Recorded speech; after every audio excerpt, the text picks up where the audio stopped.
안녕하세요. 30대 후반에 이혼에 성공한 평범한 여성이에요. 살면서 힘든 일 한번 겪지 않고 사는 사람이 어디 있겠어요? 저도 그렇게 생각하며 여태 살아왔거든요. 그런데 정말 견딜 수 없는 일 앞에서는 아무것도 필요 없더라고요. 그 어떤 긍정적인 생각도, 인내도요. 이런 생각을 하게 만든 건 바로 시부와 전 남편이었죠. 저는 평범한 직장인으로 남들보다 조금 더 아껴 쓰는 버릇이 있었어요. 부모님이 두 분 다 불필요한 소비를 좋아하지 않으셨고 항상 꼼꼼하게 가계부까지 적어서 관리하셨기 때문에 일을 보고 자랐죠. 그래서 부모님은 돈을 알뜰살뜰 모으셨고 노후 걱정 없이 잘 지내고 계시거든요. 아버지는 재테크도 잘 해놓으셔서 은퇴하시고도 전혀 걱정이 없으실 정도였죠. 그런데 시댁은 저희와 전혀 다른 상황이었어요. 시부는 은퇴하기 전까지 평범한 직장인이었는데 완전 기분파였거든요. 예전부터 그런 시부의 행동을 보며 불안해서 남편에게 말하기도 했죠. 여보, 아버님 돈을 너무 많이 쓰시는 것 같아. 당신이 적당히 쓰시라고 좀 말려야 하지 않을까? 오죽하면 며느리가 시부의 소비 습관에 대해서 이렇게 말했겠어요. 그런데 정말 다른 사람들에게 과시하기 위해 번 돈을 족족 다 쓰셨거든요. 괜찮아. 아버지도 다 생각이 있으시겠지. 아무 생각 없이 저렇게 돈 쓰시지는 않을 거야. 반면 남편은 불안하지도 않은지 항상 저를 위로하면서 이런 말을 했죠. 노후를 다 대비해 놓으셨을 거다. 괜찮을 거다. 아들이 그런 말을 하니 저야 믿을 수밖에요. 그런데 걱정은 시부가 은퇴를 하고서 더 커지기 시작했어요. 월급은 이제 더 이상 나오지 않는데 시부의 지출은 여전히 거대했거든요. 시부는 허언과 허세가 있었는데 부자처럼 돈을 쓰려고 했어요. 제일 어이가 없었던 건 외식을 할 때였어요. 시부가 한 달에 몇 번이나 외식을 하자고 하는데 그것도 항상 비싼 코스 요리집이나 장어, 참치횟집 이런 곳만 고르는 거예요. 물론 돈 없다고 그런 곳을 못 가는 건 아니죠. 그런데 그런 곳에 가서 하는 행동에 더 큰 문제가 있었거든요. 그런 고급 음식점은 서비스가 좋을 수밖에 없잖아요. 그런데 시부는 꼭 가게 직원들에게 돈을 쥐어주더라고요. 현금을 5만 원짜리를 턱턱 쥐어주고는 팁이라고 아가씨 참 잘해서 주는 거라며 항상 그런 식으로 인심이 후한 척을 했거든요. 게다가 은퇴 후 식사비는 정작 우리가 내는데도 그런 식으로 직원들에게는 본인이 꼭 돈을 주며 주변 사람의 시선을 즐기곤 했어요. 돈이 많아 보여서 잠깐의 부러움이야 살 수도 있겠지만 그게 정상적인 일인가요? 우리 수준에 맞지 않는 일이라고 생각했어요. 한 달에 한 번 가서 즐기기도 어려운 곳에 매주 주말마다 가서 돈을 쓴다니요. 게다가 나중에는 그 팁으로 주는 돈도 남편 주머니에서 나갔거든요. 그래서 하루는 시부에게 마음 단단히 먹고 말했죠. 아버님, 앞으로 이렇게 호화로운 음식점은 자주 못 올 것 같아요. 드시고 싶으신 게 있으면 집 근처 저렴한 맛집도 있으니 그쪽으로 모실게요. 시부가 장어를 먹고 싶다고 해서 단골 장어집에서 먹고 돌아오는 길이었어요. 그날도 어김없이 시부는 가게 직원에게 10만 원을 쥐어주었죠. 왜 우리가 여길 자주 못 와? 너희 그만큼 능력 안 돼? 그런데 싼 집은 싼값 한다는 거 모르진 않지? 너희가 지금껏 여기서 맛있는 장어 먹을 수 있는 건 다 내 덕분이었잖아. 그러면 이제는 나도 너희 덕 볼 때도 됐지. 왜 너희 마음대로 가게를 바꾼다 만다야? 아버님, 저희도 좋은 곳 자주 오고 싶죠. 하지만 아버님 은퇴하시고 이제부터는 저희가 음식값 내야 하는데 이 사람도 그렇고 저도 그렇고 돈 펑펑 쓰면 쓸 만큼 모으지를 못해요. 앞으로 2세 계획까지 있는데 나중에 진짜 고생할 거예요. 최대한 이성적으로 말했지만 시부는 화만 냈어요. 야, 우리 아들이 돈 벌어서 우리한테 쓴다는데 네가 왜 옆에서 난리야? 너는 너희 집에나 잘해. 우리 집 일에 끼어들지 말고. 결혼했는데 내 집, 네 집이 어디 있어요. 양가 부모님 모두 평안하셔야 저희도 마음이 편하죠. 그리고 제가 이런 말 하는 거 마음에 안 드실 수 있지만 지금 남편이 얼마나 급하면 저한테 돈을 빌려달라고 하겠어요. 그래서 너는 시아버지한테 돈 주는 게 그렇게 아깝디? 그래서 지금 여기 와서 이 난리 피우는 거야? 식사 잘하고 기분 좋게 나왔는데 땅바닥에 처박으려고? 아버님, 아무리 그렇게 말씀하셔도 저희는 더 이상 못 맞춰드려요. 남편 월급이 겨우 300만 원 정도 되는데 그 절반이 아버님 앞으로 나가고 있어요. 애 생각해서 미리 저축하는 건 꿈도 못 꾸고 있고요. 이렇게 여윳돈 없이 있다가 두 분 아프기라도 하면 어떻게 될 것 같으세요? 목돈이라도 필요하게 되면 진짜 난리 나는 거라고요. 한번 보세요. 남편 지출금의 절반이 아버님한테 든다는 거. 결국 월급 명세서와 지출비 내역을 들고 가서 확인까지 시켜드렸죠. 그렇게 하면 시부가 고민하는 척이라도 할 거라고 생각했는데 전혀 아니더군요. 시부는 도리어 더 화를 냈어요. 이딴 거 왜 보여줘? 자식이 부모한테 돈 쓰는 건 당연한 거지. 내가 돈 쓴 만큼 너희도 돈 쓰는 게 그렇게 아깝냐? 이래서 자식 키워봤자 헛수고라니까.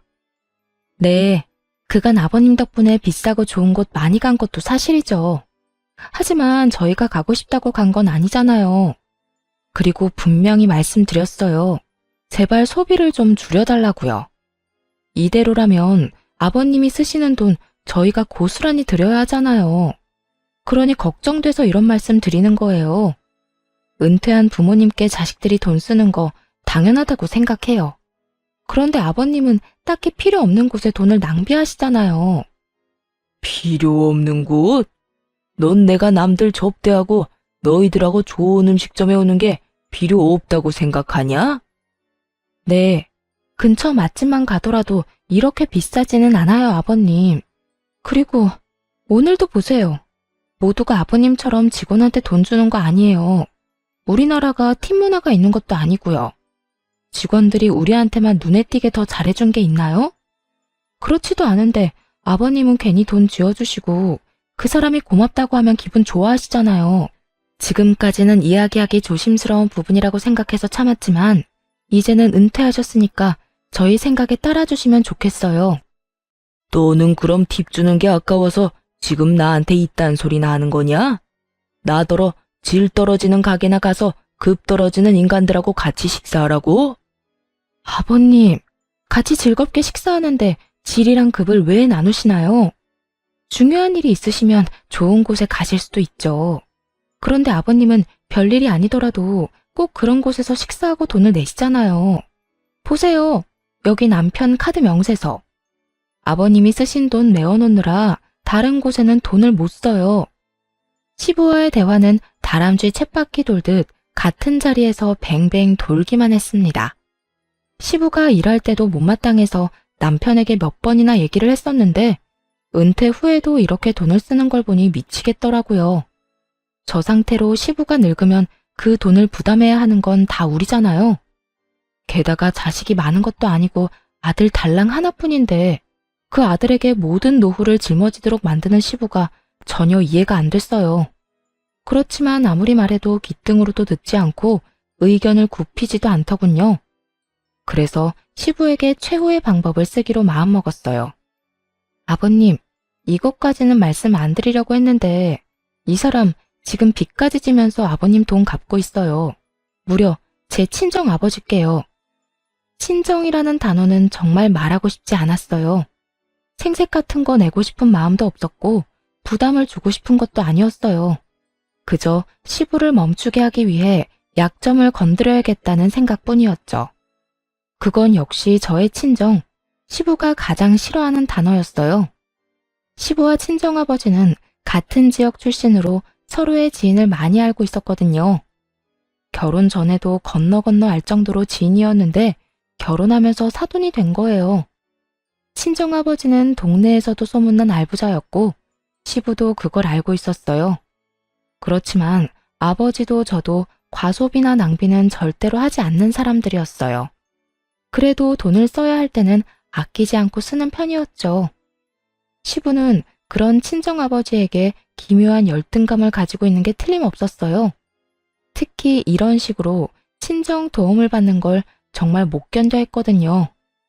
결혼 후에 몇 번 친정 이야기를 했다가 시부가 정말 놀랄 만한 일을 해서 그 뒤로 친정 이야기를 시댁에서 일절 꺼내지 않았어요. 도대체 어떤 짓을 했냐고요? 친정아버지가 외제차를 사셨다고 하면 시부는 더 좋은 외제차를 샀고요. 친정아버지가 시부도 아는 지인에게 좋은 식사를 대접했다고 하면 시부는 무조건 그보다 더 비싼 곳에서 그 사람에게 식사를 대접하더라고요.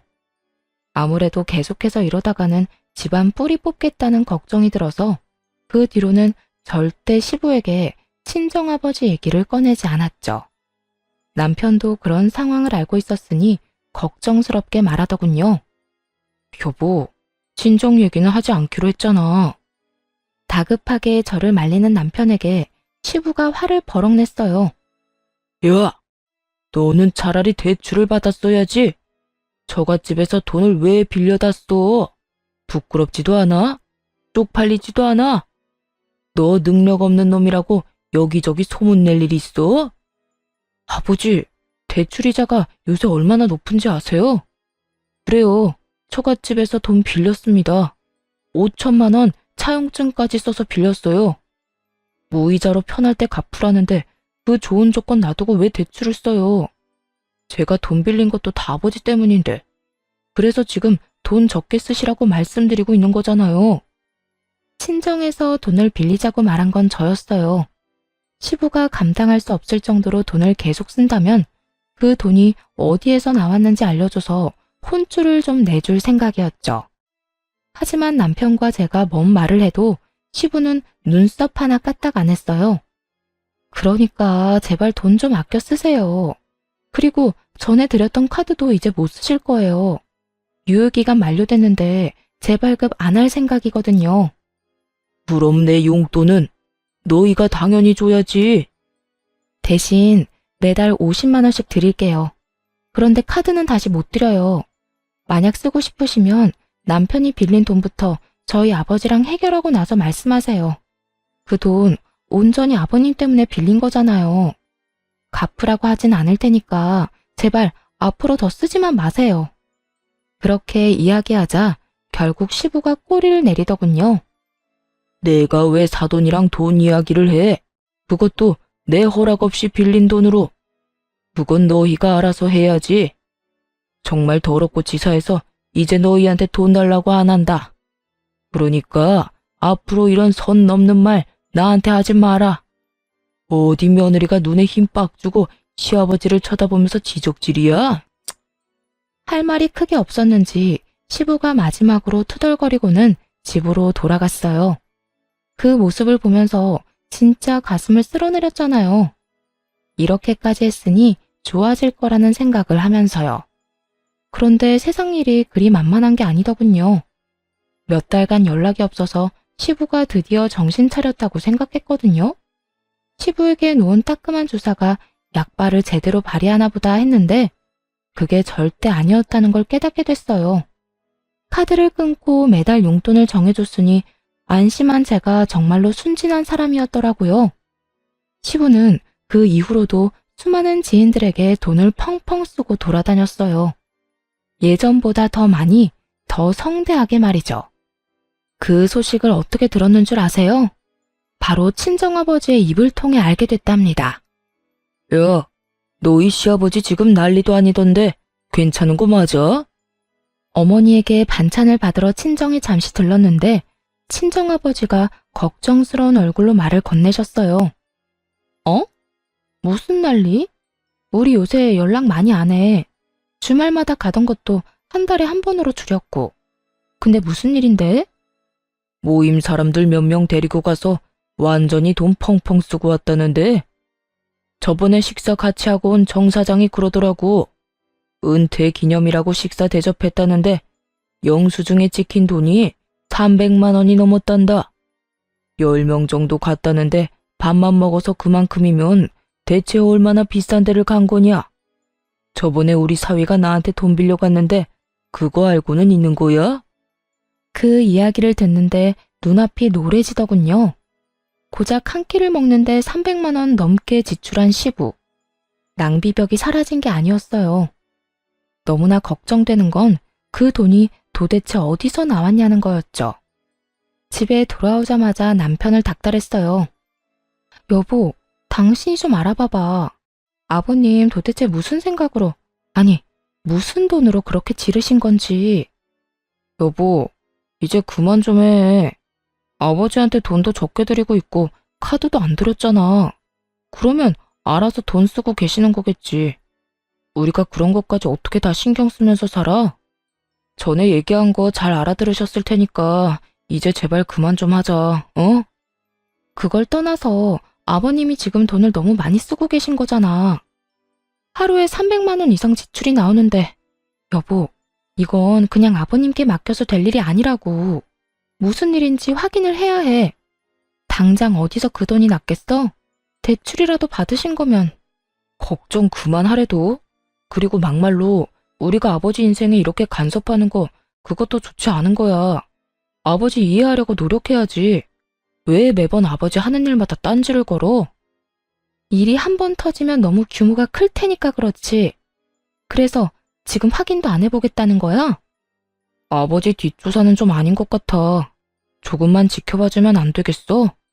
아버지도 생각이 있으시겠지. 솔직하게 말해서 신경 안 쓰고 싶어. 남편의 단호한 말과 행동에 기분이 상했어요. 이게 다 저 좋자고 하는 일이겠어요? 남편도 시부가 쓰는 돈 때문에 힘들어하니까 그런 거죠. 이런 마음도 몰라주고 남편은 귀찮다는 말만 하고 알아볼 생각조차 하지 않더군요. 시부에게 따로 물어볼까 고민도 했지만 그러지는 않기로 했어요. 나중에 문제 터지면 남편이 알아서 하겠지 하는 생각을 하기도 했고요. 솔직히 말하면 안일하게 생각한 것 같기도 해요. 그래, 알아서 해. 당신 집안일이니까 당신이 알아서 잘 해결하겠지? 나중에 일 터지고 나서 나한테 와서 뭐라고 하지 마. 알았어? 안 그럴 거야. 벌써 5천만 원이나 빌렸는데 내가 뭘 또 바랄 게 있겠어? 걱정하지 마. 다 알아서 할 거라니까. 그로부터 6개월이 지났을 무렵, 그렇게 호언장담하던 남편이 잔뜩 주눅든 얼굴로 부탁을 하러 왔어요. 그간 한 번도 시댁에 가보질 않았는데 시댁에서 난리가 났다고 하더군요. 여보, 우리 집 좀 도와주면 안 될까? 지금 집 완전 난리 났어. 본가도 난리고 아버지 차도 지금 다 난릴 판이야. 그게 무슨 소리야? 당신 내가 알아보라고 할 때까지만 해도 괜찮다며. 근데 6개월 만에 무슨 집이며 차며 다 날아간대. 아, 나도 이런 말 당신한테 하고 싶진 않은데 아버지가 또 사고 치셨어. 집이랑 자동차 담보대출 받고 신용대출까지 끝까지 받으셨대. 지금 빚더미에 앉아서 집이며 차며 다 팔아도 갚을 돈이 안 돼. 아니, 당장 길거리로 나가게 생겼단 말이야. 대출금 연체돼서 집은 경매로 넘어가고 차 앞딱지 붙고 난리가 났어. 어떡해, 당신이 좀 도와줘. 내가 지금 이 상황에서 뭘 도와줄 수 있는데? 그래서 뭐 아버님 빚이라도 대신 갚으라고? 내가 분명히 얘기했지. 아버님 어떻게 그렇게 돈 펑펑 쓰고 다니시냐고 알아보라고 했잖아. 그때는 귀찮아서 알아보지도 않더니 문제 터지니까 왜 나한테 도와달라는 건데? 우리 아버지가 5천만 원 빌려준 것도 아직 다 못 갚았잖아. 여보, 제발 한 번만 부탁해. 내가 빚 갚아달라고 이야기하진 않을게. 대신 아버지 살 곳만이라도 좀 마련해주면 안 될까? 내 마음 같아서는 우리 집에서 같이 살고 싶지만 당신 눈치도 보이고 아버지 자존심에 같이 살고 싶진 않으실 거야. 제발 좀 도와줘, 어? 이대로 길거리에 나앉도록 만들 순 없잖아. 바짝 엎드려 빌다시피 하는 남편을 보면서 속이 뒤집어졌어요. 그때는 뭐하고 이제 와서 소 잃고 외양간 고친다는 건지.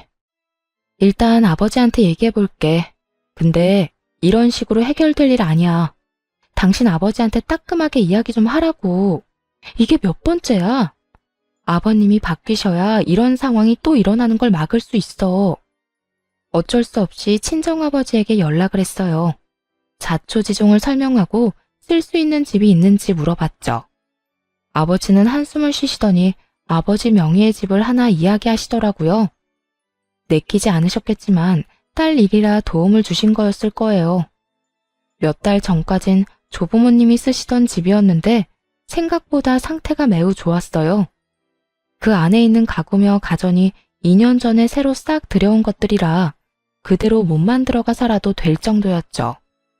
그 집은 조부모님이 마지막 여생을 보내셨던 곳이라서 꽤 괜찮은 주택가에 있는 데다가 집값도 높고 평수도 컸어요. 사실 그곳을 비워둔 건 조만간 친정 부모님이 들어가려고 하셨기 때문이었거든요. 그런 집을 빌려줘도 괜찮겠냐고 물으니 아버지께서 사돈에게 큰일 나는 것보다야 낫지 않겠냐고 말하시더라고요. 아버지 명의의 집이고 돈 내고 들어가는 게 아니니 괜찮겠다 싶어 남편에게 말했죠. 남편은 엄청 좋아하며 시댁에는 자기가 잘 이야기하겠다고 하고 혼자서 가더군요. 시부모님과 사이가 별로 좋지 않아서 굳이 저는 안 따라갔거든요. 남편이 돌아와서는 시부모님이 무척 좋아하셨다고 전했어요. 앞으로는 돈 낭비하지 말라고 전해드려. 알았어? 만약 또 터지면 그때는 절대 책임 못 져. 그렇게 으름장을 놨는데 남편이 알겠다며 자기만 믿으라고 하더군요. 그런데 얼마 못 가 또 안 좋은 소식을 친정 아버지를 통해 들어야 했어요. 시부가 그 집으로 사람들을 엄청 초대한다는 거예요. 돈이 없으니 이제 집으로 사람을 초대하나 보다 싶었는데 어느 날 친정아버지가 화가 나서 저를 찾아왔더라고요. 바깥 사돈이 해도 진짜 너무 하는구나. 어떻게 이런 짓을 할 수가 있어? 아빠, 왜 그래요? 무슨 일 있었어요? 말도 마라. 내 지인들이 초대됐는데 그 집이 너희 할아버지 집인 거 아는 사람들이었거든. 지인들이 사돈이 많이 도와줘서 다행입니다. 라고 말 한 번 했는데 바깥 사돈이 이 집을 자기 아들이 샀다고 했다는 거야. 아닌 것 같다고 진실을 말해줘도 이렇게 좋은 집 산 게 부러워서 우리가 거짓말하고 다니는 것 같다고 했다지 뭐냐. 이게 도대체 무슨 일이야? 세상에, 시아버지가 그렇게 말씀하셨다고요? 그 집이 우리 거라는 게 거짓말이라고? 도움을 줬다고 고맙다는 인사를 받을 생각은 하지도 않았어. 너희 시아버지 쪼잔하고 괜한 열등감 가지고 있는 거 내가 잘 아니까. 그래도 힘든 사람 돕자고 한 일인데 이런 식으로 사람을 거짓말쟁이로 만들다니 어떻게 인간이 그럴 수가 있어? 그 이야기를 듣는데 너무 어이가 없더라고요. 남편이 무슨 돈이 있어서 그렇게 큰 주택을 마련했겠어요.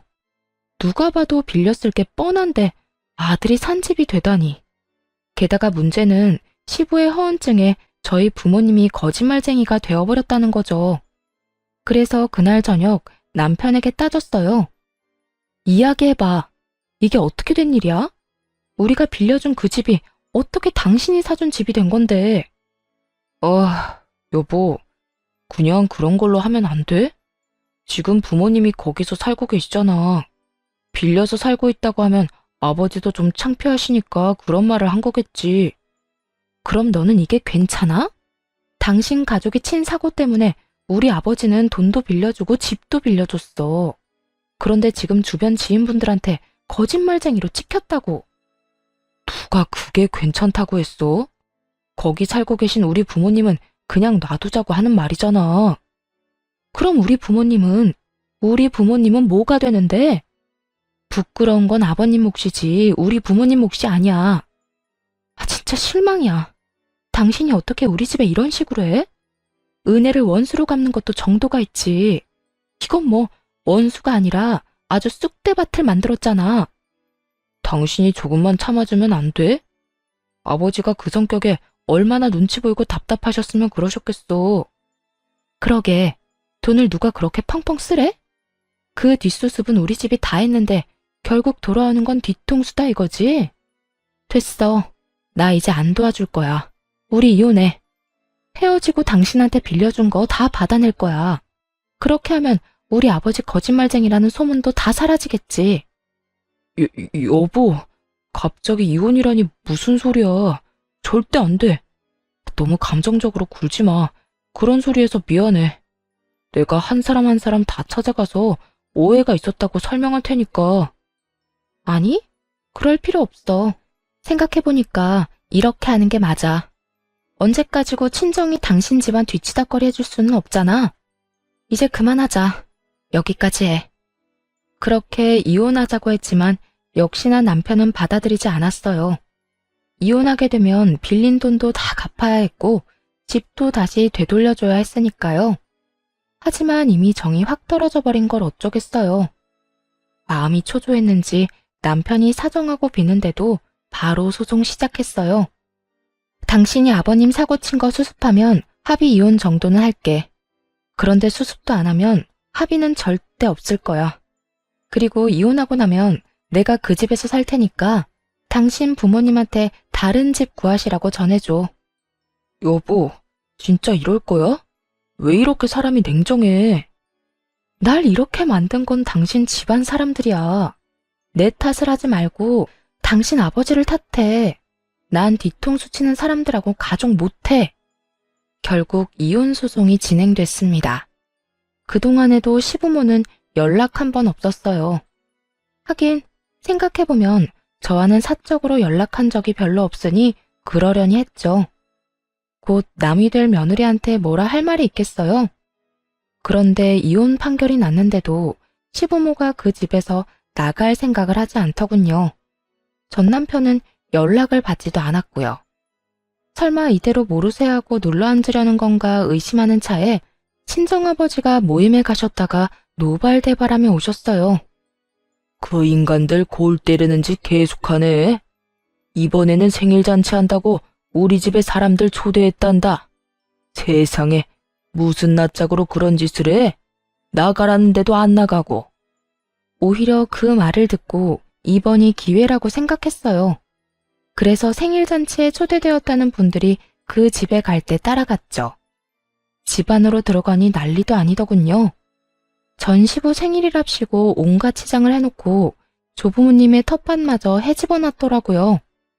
그리고 그곳에서 연락도 받지 않던 전 남편과 마주했죠. 당신이 여긴 왜 왔어? 내가 못 올 것 왔어? 여기 우리 아빠 집이잖아. 나가라고 그렇게 말했는데도 안 나가더니 남의 집에서 잔치까지 해? 당신이 내 연락 다 무시하길래 여기까지 왔다. 왜?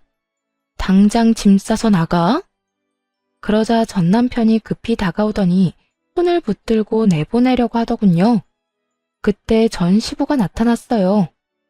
이게 누구야? 거짓말쟁이들 아니야? 우리 아들이 나한테 사준 집을 자기들 집이라고 우긴 사람들. 난 자네 가족은 초대 안 했는데 왜 여기 왔어? 꼴값 돌려고 왔어? 왜? 우리가 이런 좋은 집에서 사니까 배가 아픈가 봐? 전 시부는 진실도 모르면서 엄청 세게 나오더군요. 많은 사람들이 보는 앞에서 저와 친정 부모님을 욕보이고 싶었나 봐요. 주변 사람들도 아주 흥미진진하게 바라보고 있었고요. 거짓말쟁이? 아직도 그딴 소리 하는 거야? 그럴 줄 알고 나도 그냥은 안 왔지. 이거나 확인하고 이야기하자고. 그따위 종이 쪼가리가 뭐라고? 부러우면 그냥 부럽다고 말해. 여전히 말이 전혀 통하지 않더군요. 결국 친정아버지께서 경찰에 신고했어요. 예, 지금 제 집에서 사돈 양반들이 안 나갑니다. 딸이 이혼 전에 시댁에 잠깐 빌려준 집인데 나가라고 해도 안 나가네요. 전 시부는 그 모습을 보더니 그제야 의심이 든 모양이더군요. 급히 친정아버지 손에 들린 종이를 낚아챘어요. 그 종이가 뭐였냐고요? 이 집 주소로 된 등기부 등본이었죠. 거기엔 당연히 친정아버지 이름이 적혀 있었고요. 이거 거짓말이지? 야, 아들, 왜 이 집이 이 인간 집이야? 아버지, 제가 좀 이따 말씀드릴게요. 우선 사람들부터. 이게 다 뭐냐고 묻잖아. 너 설마 이 인간들 집 빌려온 거야? 너 나한테는 돈 주고 빌렸다며? 설마 거짓말한 거야? 제대로 말해보라고 이 자식아. 아버지가 먼저 잘못하신 거잖아요. 처갓집에 열등감 갖고 계신 거 뻔히 아는데 어떻게 진실을 말씀드리겠어요? 그랬으면 여기 들어와서 살 수나 있었겠어요? 뭐? 뭐? 이 자식이? 저도 이 집을 그냥 빌려온 줄 아세요? 자존심 다 팽개치고 마누라 앞에서 바짝 엎드려서 빌었다고요. 그리고 제가 언제 이 집 사드렸어요? 처음에 분명히 빌렸다고 말했어요. 그걸 사람들한테 멋대로 아들이 사준 집이라고 말하고 다닌 건 아버지고요.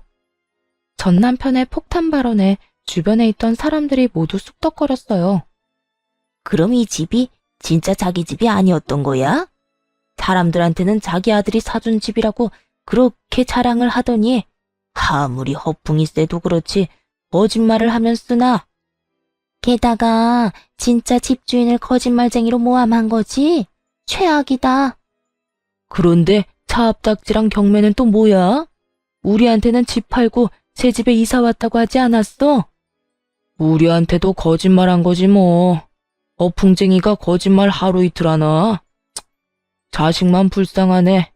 아버지 때문에 처가에 빚도 지고 이혼까지 하게 됐으니.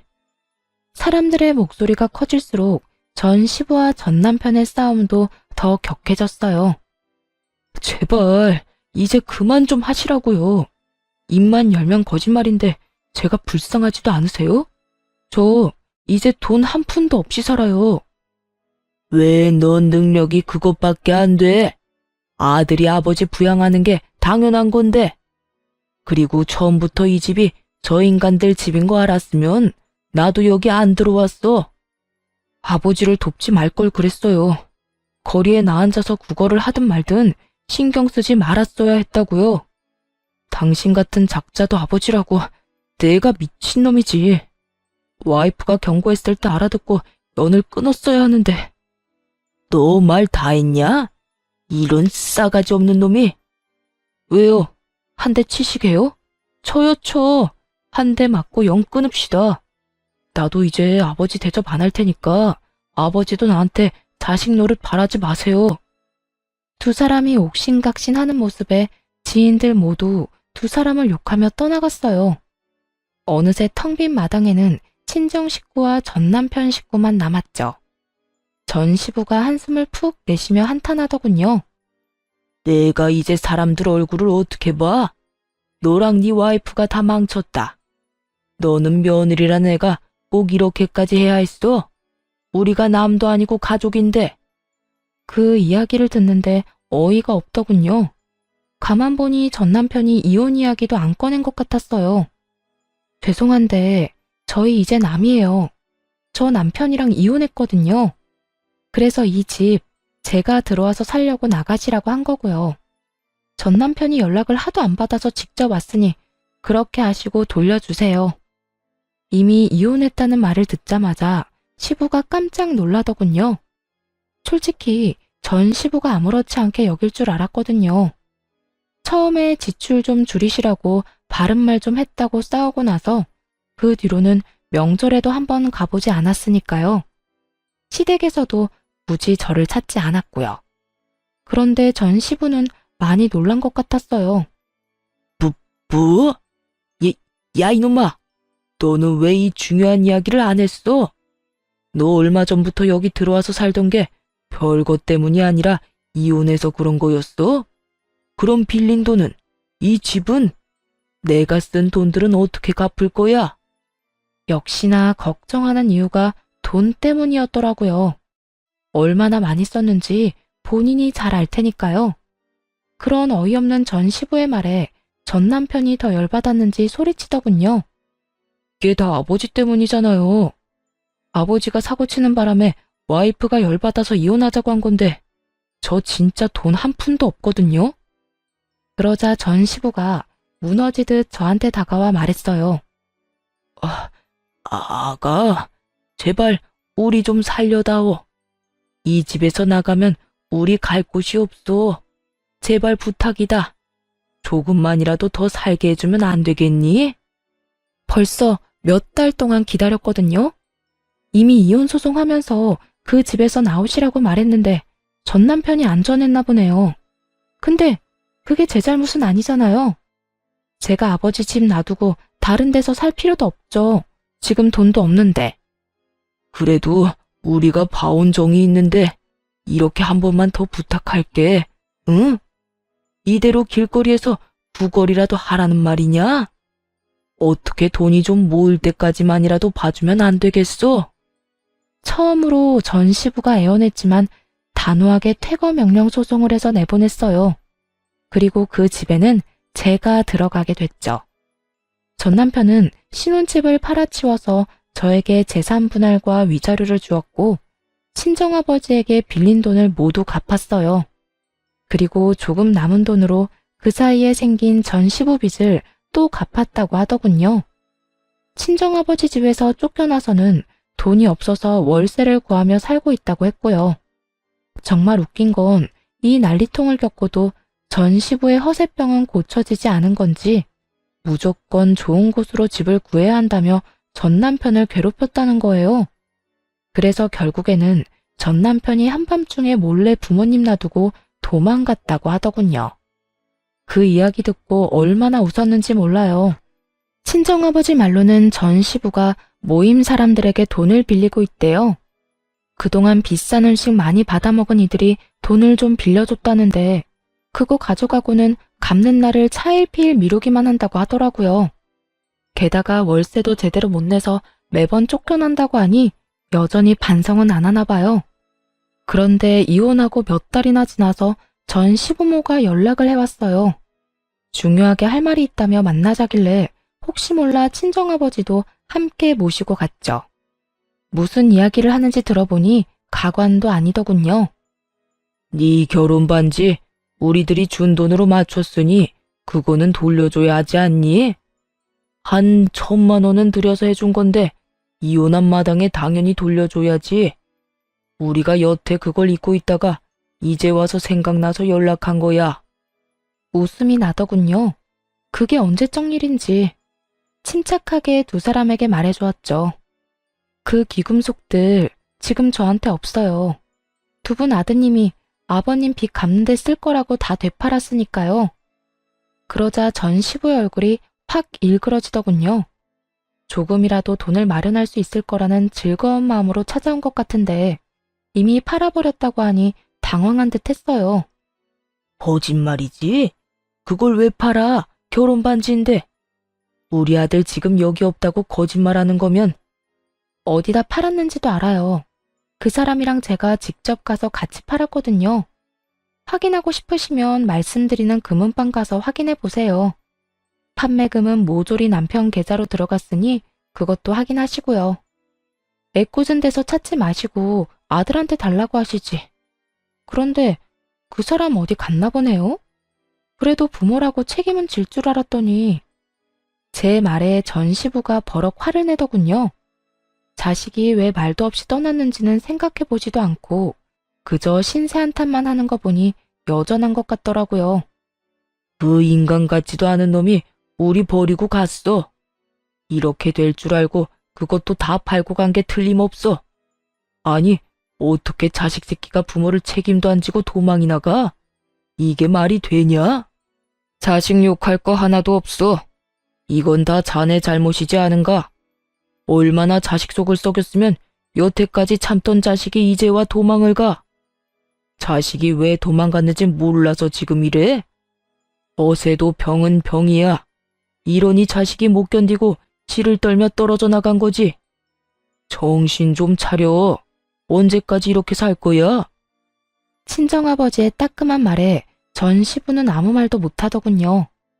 이미 아들은 부모를 버리고 떠났고 아무것도 없이 남겨뒀잖아요.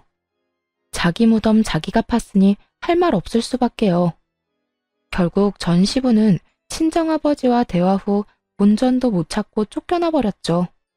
그 뒤로 두 사람이 어떻게 사는지 듣지도 못했어요. 전 남편은 전 남편대로 아무것도 없이 어디서 새로운 시작을 하는지 듣지도 못했고요. 그렇게 저와의 인연은 확실하게 끊어졌어요. 사실 허세가 나쁘다고만 생각하진 않아요. 그렇지만 너무 과도하거나 분수에 맞지 않은 소비는 본인의 목줄만 죄일 뿐이에요. 가끔씩 낭비를 하고 싶을 때마다 전 시부를 떠올리며 아껴 써야겠다는 생각을 해요. 그러면 절대 그렇게 되지 말아야지 다시 한번 스스로를 점검하게 된답니다. 긴 글 읽어주셔서 감사합니다. 모두들 행복한 하루 되세요.